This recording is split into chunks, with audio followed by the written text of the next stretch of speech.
Don't forget to like, follow, subscribe, and turn on notifications so that you will receive alerts when there are new episodes. Go get it. That's what I tell them. I've been grinding for so long, I wake up and chase my goals. I go out and I go get it. How to code, that's all I know. I don't succeed, then I don't breathe. Success, what does it mean? If I conquer all my goals, then I'm living out my dream. Dig deep, go out and get it. Success Chronicles. Compete until it's finished. Success Chronicles. Go take care of your business. Success Chronicles. It's deeper than just winning. Success Chronicles.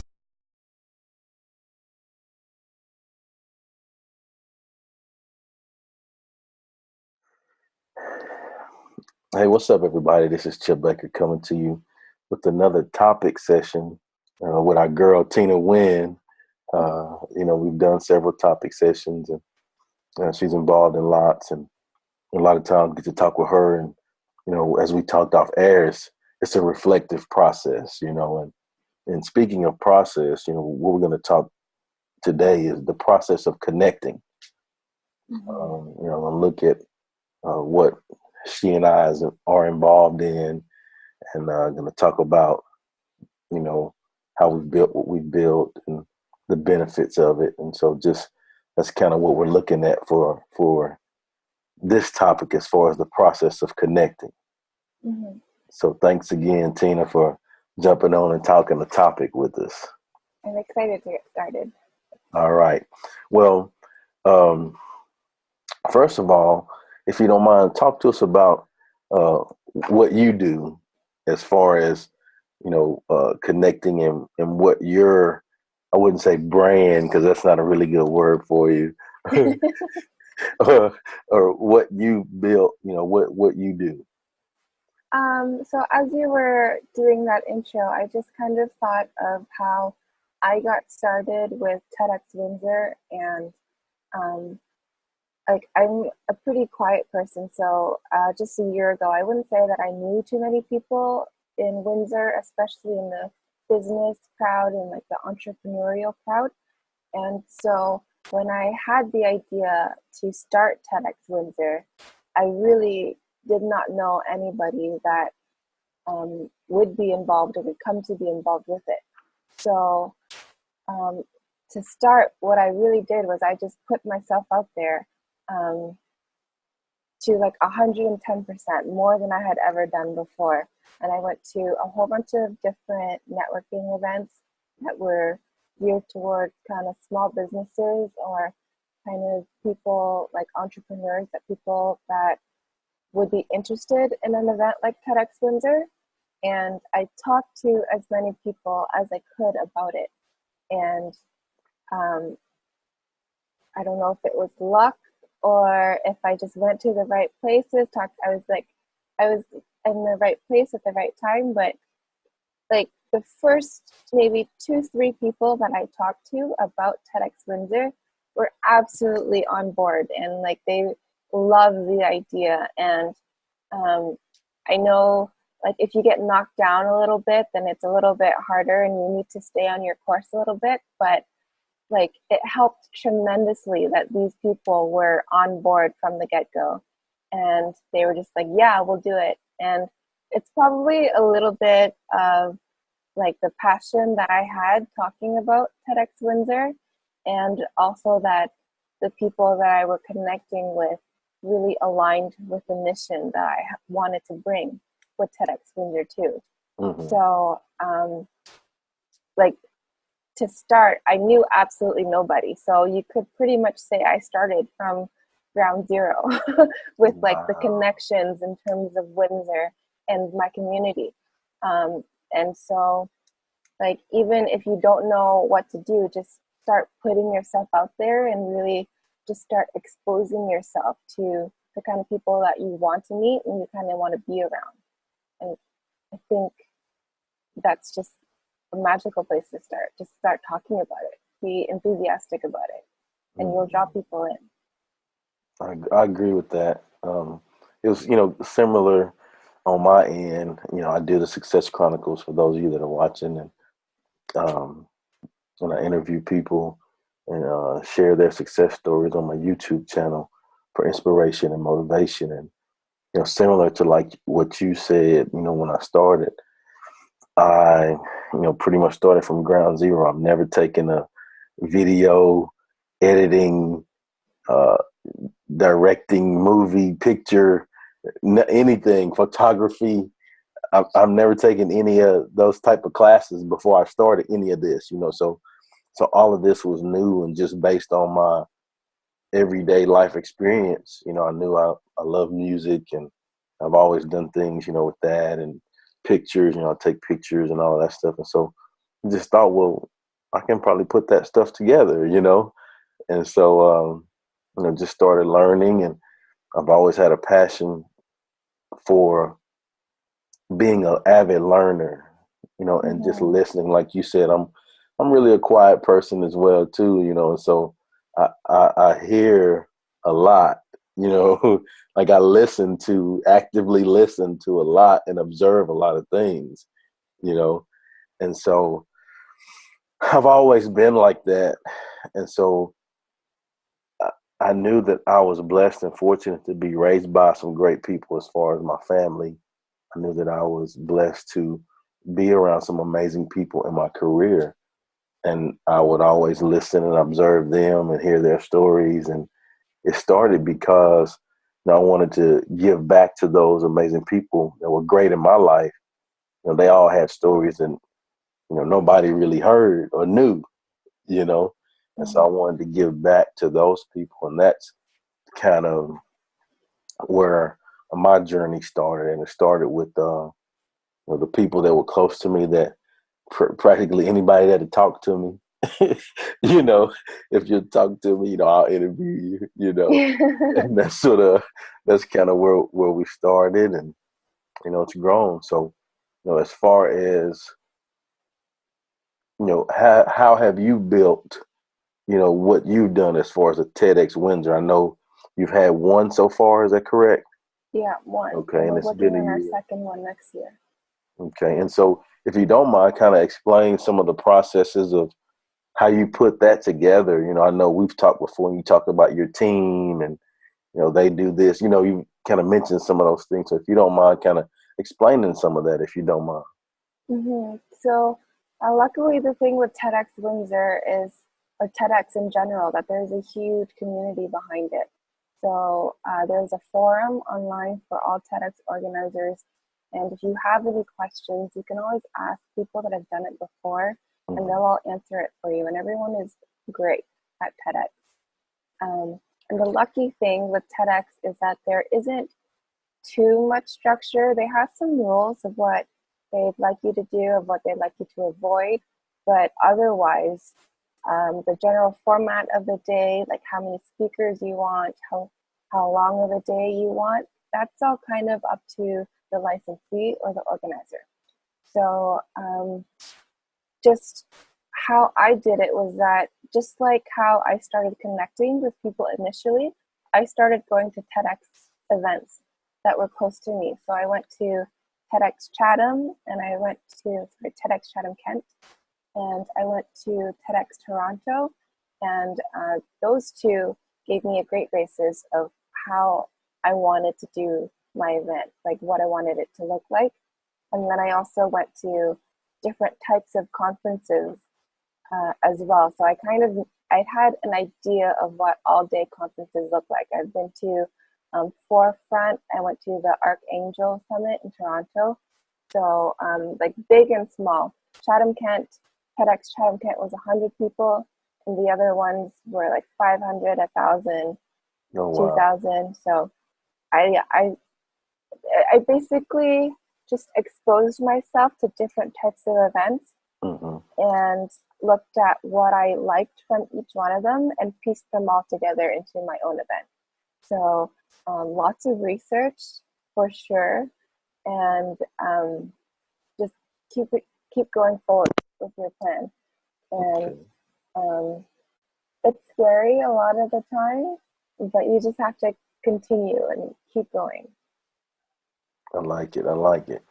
Well, as far as my process, I think there's two different angles. I think there's the technical side as far as the production, and then there's also the connections, relationship side.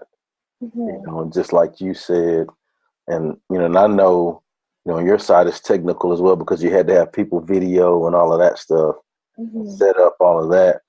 But in my case, all of those different teams that you have, in my case, it's me. you know, who's your team? Me. you know, and so as far as the technical side, I've my brother-in-law is a tech guy. Mm-hmm. My tech guy in my school, I always ask those guys a lot of different questions. I'm a frequent flyer in the Apple store, because I use my MacBook with iMovie and those kind of things. And so, they do classes there. I've done several classes on learning how to do the production and different tricks of the trade. And it's pretty much now, like when I go in there, I always ask them a question. I think oh, there he is. They dodge it. Here he comes. There's that Baker guy, the Success Chronicles. I don't want to hear about that. They ducking and running from me, but I chase them down. I don't let them get away, Tina. No, but no, I just ask questions, and people. It's always interesting to me, like people that use the same technology, and I find out about it. I always ask, like, what's your favorite ways to do certain things? What are some tips that you use? Or just something that you could teach me? What would it be? I'll trade you information or something, something like that. And so, and that's been cool learning because, like I said, I've never done it before. And so Mm-hmm. it's all new to me and it's really exciting. As far as the relationship aspect, and I think just like in your shoes, like with me, I think uh, people are willing to be on board because they see it comes from a good-hearted place, from a good person, Mm-hmm. and like, not trying to get over on anybody, not asking for anything, you know, just to share a story and, in hopes to inspire and motivate others, and so uh, it's truly been a blessing because uh, that people would, for one, like think highly of me to recommend me, to other people and say, hey, you need to interview with this guy, or this guy's was a pretty good deal, and that's been a fascinating thing to me, and really truly how it's grown. People have recommended and hit me up and say, hey, you need to interview this person. I'll connect you with this person, or I'll ask, do you know any people that would be interested or that you think are cool to interview? And so it's going from there. And then as far as technology, like we're on Zoom, now. And then once I got Zoom in my life, it changed my interviewing life, because now, like, not just the people that I can be close to, drive or, whatever, but now like I can interview you, Tina Huynh, in Canada. We talk, topics all the time, and so, I mean, it's afforded me an opportunity to interview people from, Australia, Turks and Caicos, uh, Germany, most of the states, and so it's been really cool. And so you mentioned the brand thing. So I like when you say brand, usually people think of huge companies, right? Yeah, but right. Nowadays, brand is much more personal. So Correct. Like, if people are recommending a brand, it's usually they're recommending the person behind you. Like they're not buying your product, they're buying you. They have to believe you and trust you. And so I think like it's really important to make sure you always kind of stand by your word, you always maintain your integrity. Because if you you ruin that your own reputation, then you kind of are ruining your brand. Definitely.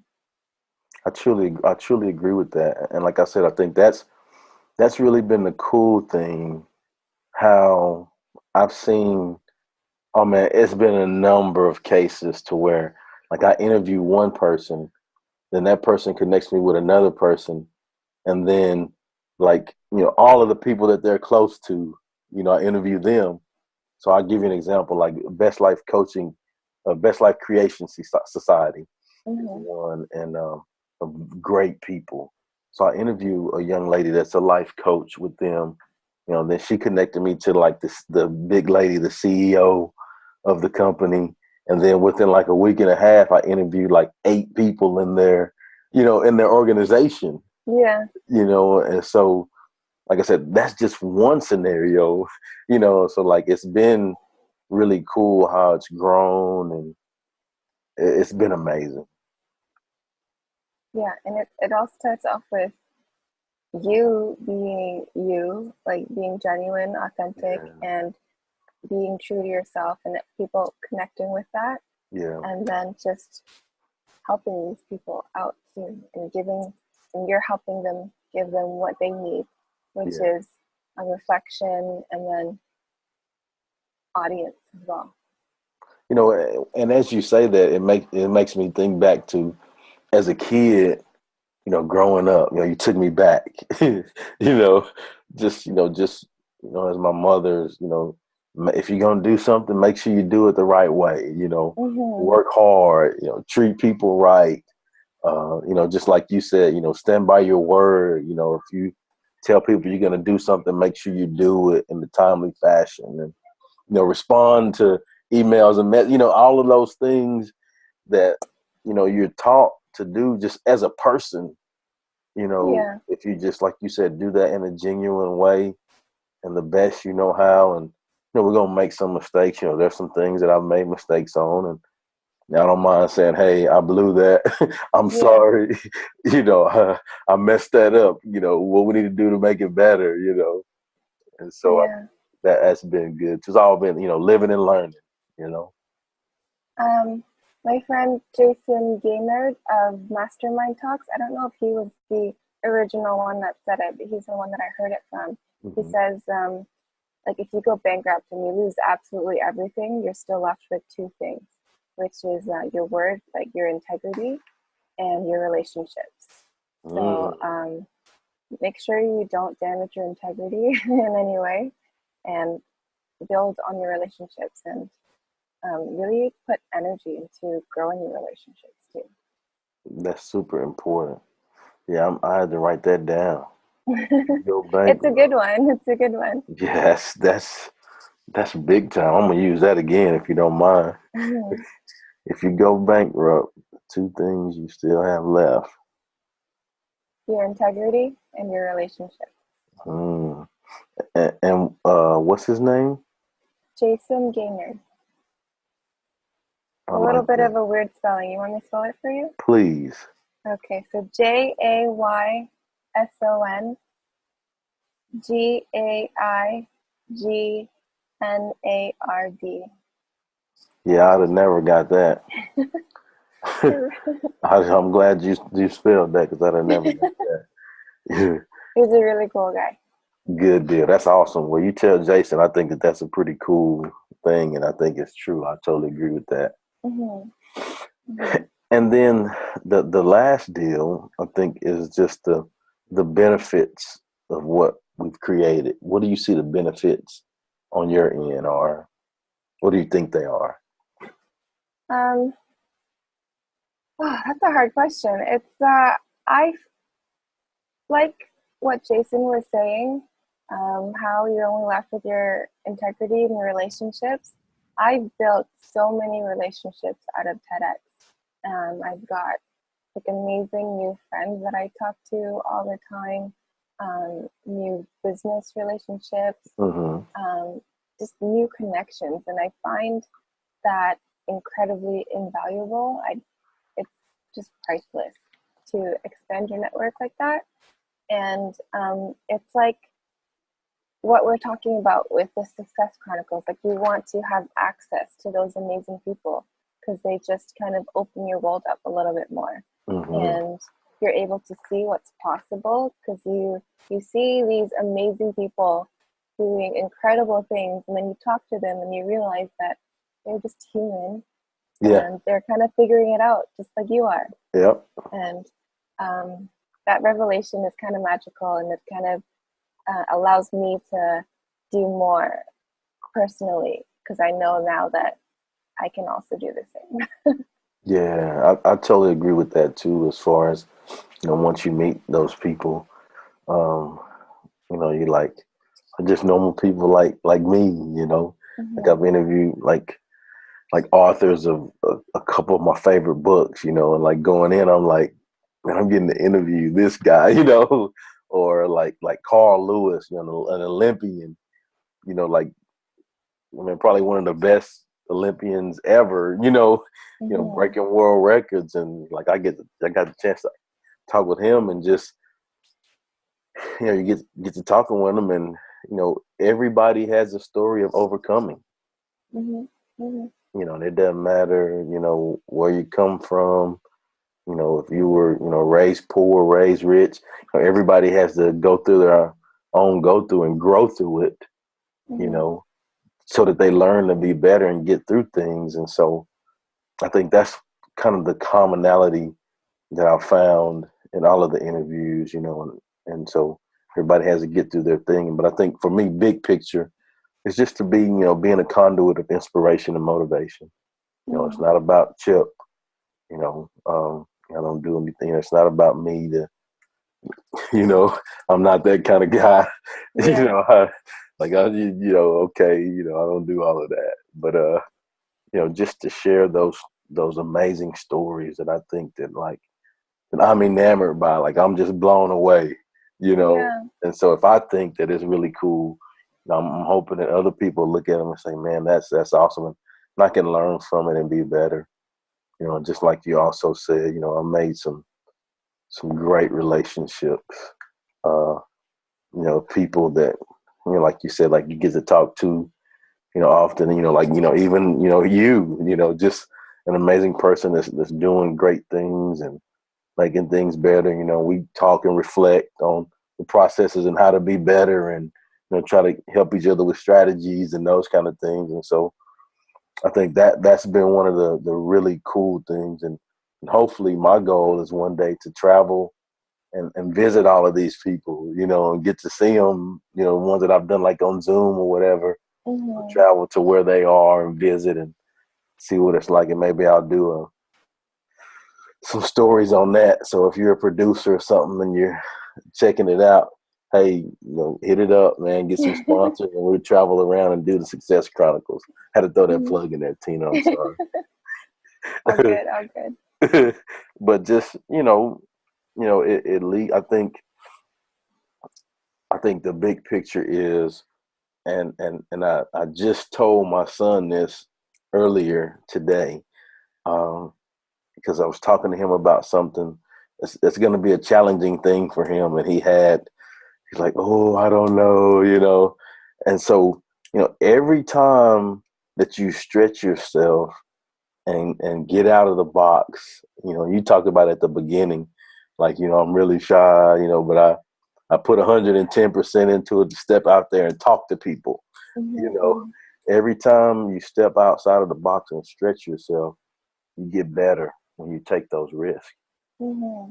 And so, just like you, in my case, I'm not a much of a out there try to be the life of the party guy, and I don't do that, but I've truly stretched myself to, try to communicate and just share these stories, and just let the work speak for itself. I'm Yeah. not trying to be a big cheerleader and rah, look what I've done and none of that.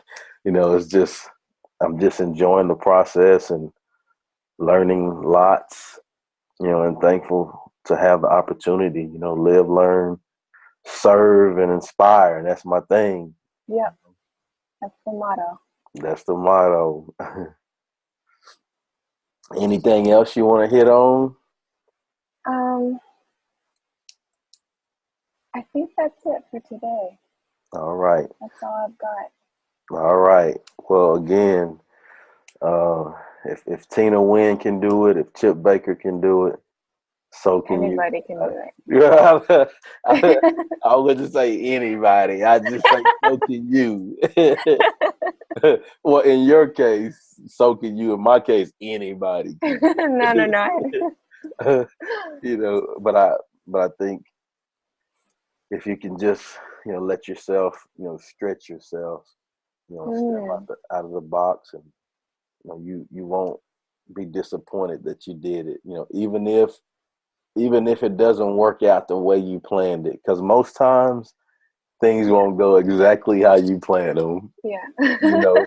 But as long as you're trying and giving effort and doing the best that you can do and learning from your mistakes, just like I said, I've messed up on some things, made some mistakes, but the effort is what counts, and it's coming from a good place, and not trying to get over on anybody, just trying to do things the right way and work hard and enjoy the experience,